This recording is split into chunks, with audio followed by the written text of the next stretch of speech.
Le manioc constitue un aliment de base pour près de 800 millions de personnes dans le monde, dont 500 millions en Afrique.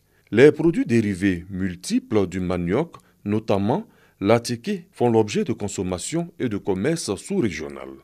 Malgré ses atouts, cette culture est confrontée à plusieurs contraintes. Au nombre de celles-ci, les maladies de la mosaïque africaine CMD et de la striure brune du manioc CBSD qui sévit en Afrique de l'Est et du Centre.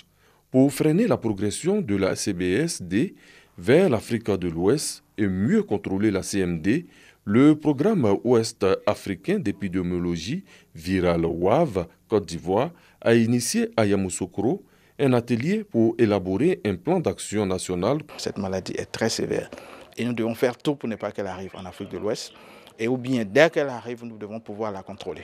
Une trentaine d'experts venus des différentes régions du pays prennent part à cette rencontre. Il ne faut pas que nos producteurs prennent les tiges de manioc dans les pays voisins pour les utiliser en Côte d'Ivoire, pour qu'on ne puisse pas avoir, donc, par le truchement de l'introduction de ces boutures-là, la maladie qui se propage dans notre pays. Le programme WAV est conduit dans 7 pays d'Afrique de l'Ouest et du Centre, dont la Côte d'Ivoire. En 2016, la production du manioc a atteint 4,54 millions de tonnes en Côte d'Ivoire.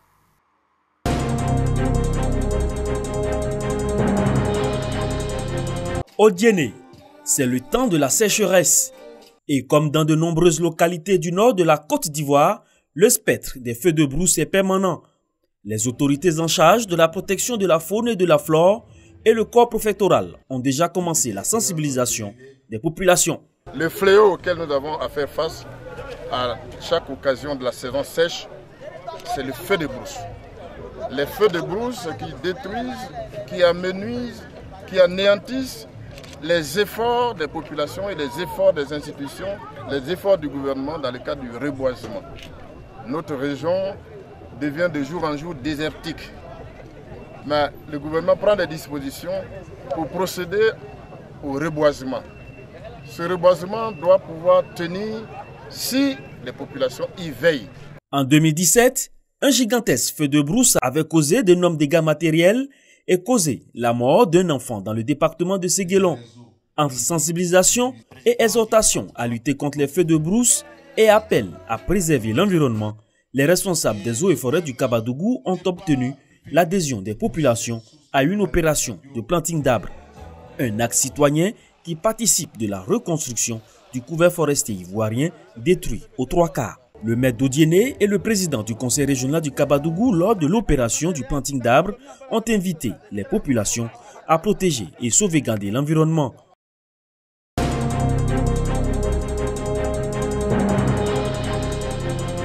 Les jeunes parlementaires de Côte d'Ivoire s'engagent pour des actions en faveur de l'éducation de la jeunesse à la culture civique. Venus de toutes les régions du pays par délégation, ils réfléchissent à Yamoussoukro sur des questions qui touchent la jeunesse. Donner plus de rudiments à cette jeunesse pour pouvoir contribuer au développement de la Côte d'Ivoire, à la consolidation de la paix et à la promotion des valeurs républicaines et des valeurs oubliées. Nous voulons qu'à cette occasion, les jeunes parlementaires puissent s'approprier de la culture de la non-violence pour préparer les échéances à venir. Ces réflexions s'inscrivent dans le cadre des travaux de leur deuxième session parlementaire au titre de l'année 2018. Suite à l'ouverture des travaux, les jeunes ont eu droit à une formation sur le fonctionnement de l'Assemblée nationale. Ils ont été instruits sur les procédures lors des débats, puis initiés à la rédaction de projets de loi et au vote de loi. Nous sommes arrivés en tant que parlementaires à l'Assemblée nationale sans avoir forcément une formation, une base. Nous avons appris donc après avoir été parlementaires. Ils ont la chance aujourd'hui donc de s'intéresser donc au fonctionnement de l'Assemblée nationale, aux techniques de rédaction des projets de loi et des propositions de loi. Ça fait qu'ils seront outillés pour l'avenir. Demain, nous aurons des parlementaires qui, quand ils arriveront, ils auront un peu plus de longueur d'avance que les anciens que nous sommes aujourd'hui. Des activités sportives et culturelles vont aussi meubler la suite du programme. En Côte d'Ivoire, selon une étude du ministère de l'Éducation nationale et de l'enseignement technique réalisée en 2017, Ce sont au moins 48 000 enfants en situation de handicap qui n'ont pas l'opportunité de jouir de leur droit à l'éducation, du fait de multiples barrières constituant un frein à leur insertion dans les écoles dites ordinaires. Pour inverser la tendance afin de rendre effective la politique de l'école obligatoire de tous les enfants de 6 à 16 ans, le ministère en charge de l'éducation nationale a opté pour l'éducation inclusive, où l'école reçoit tous les enfants, y compris ceux en situation de handicap. Ainsi, la cérémonie de lancement du projet dans la région de la Niébi-Tiassa a été l'occasion de présenter le comité local de pilotage et ses missions, et surtout d'inviter les autorités et la communauté éducative à s'approprier le dit projet, dont l'objectif est de promouvoir, selon les intervenants, une éducation inclusive de qualité en faveur des enfants handicapés de Côte d'Ivoire. À Beauville, c'est d'abord les enfants sourds, mais ailleurs, il y a aussi les enfants malvoyants et non-voyants. Le principe est que l'enseignant doit être capable de répondre aux besoins éducatifs de chaque enfant. Et donc, ils apprennent avec le même alphabet, les mêmes matières, mais avec un enseignant, on a pris l'habitude de l'appeler enseignant inclusif. La différence entre un enseignant inclusif que je suis et puis l'enseignant ordinaire que sont les autres, c'est la pratique de la langue des signes. Parce qu'en classe, lorsque moi je suis en classe, je traduis en langue des signes tout ce que je dis. J'utilise la même pédagogie, mais seulement je signe tout ce que je dis. L'objectif, c'est de faire en sorte que tous les enfants qui sont encore gardés à la maison quelque part, qu'on considère que comme enfants qui ne peuvent rien faire, qu'ils puissent venir à l'école, à Obodikro. S'ils sont sourds, muets, on peut les prendre en compte. Le projet, qui est aujourd'hui dans sa phase d'extension dans 10 localités de la Côte d'Ivoire, a démarré en 2017 par une expérience d'immersion d'enfants sourds dans des écoles d'Abidjan, avec un appui financier de l'Union européenne. Pour l'heure, ils sont 128 enfants malentendants qui sont pris en compte à Agboville dans les classes de CE1, CE2 et CM1 par le projet à l'EPP Obodikro 1.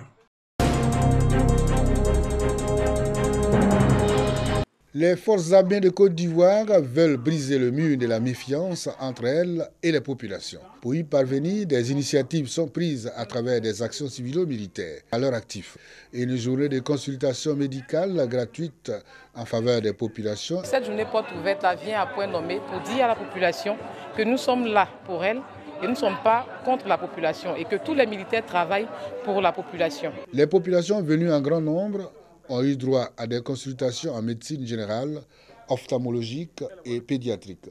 De même, les patients ont bénéficié d'une séance de don de sang, de soins dentaires, de dépistage, de l'hypertension artérielle, du diabète, du VIH et de conseils d'un nutritionniste.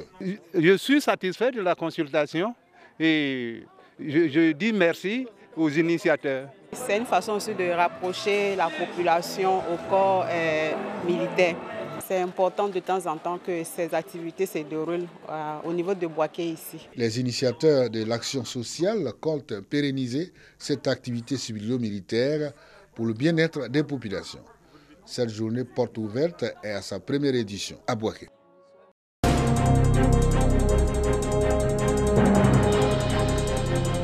Le sport, facteur de paix et de cohésion sociale. La Ligue régionale de randonnée pédestre et du bien-être pour tous de Gbeke fait sienne cette maxime. Elle vient d'initier une marche sportive à Boaké, randonnée à laquelle ont pris part plus de 500 personnes composées des forces de défense et de sécurité, des autorités locales et des populations civiles. Pour cette marche de santé, les randonneurs ont parcouru 6 km en sillonnant certaines grandes artères de la ville. La population a commencé à prendre goût au sport. On vient, on marche, on fait des mouvements gymniques et la population ne peut que se porter mieux. C'est une activité de cohésion sportive, de marche. Et voilà, c'est bien pour Boaké. Nous sommes de plus en plus en paix à Boaké par le sport. Ce parcours de santé a pris fin par des séances de fitness à l'ancien stade de Boaké, suivi des distinctions de certains acteurs pour leur apport et engagement au sport. La Fédération ivoirienne des randonnées pédestres et du bien-être pour tous, FIRAP, existe depuis 2015 et compte plus de 47 000 adhérents. 47 ligues dans 25 régions du pays.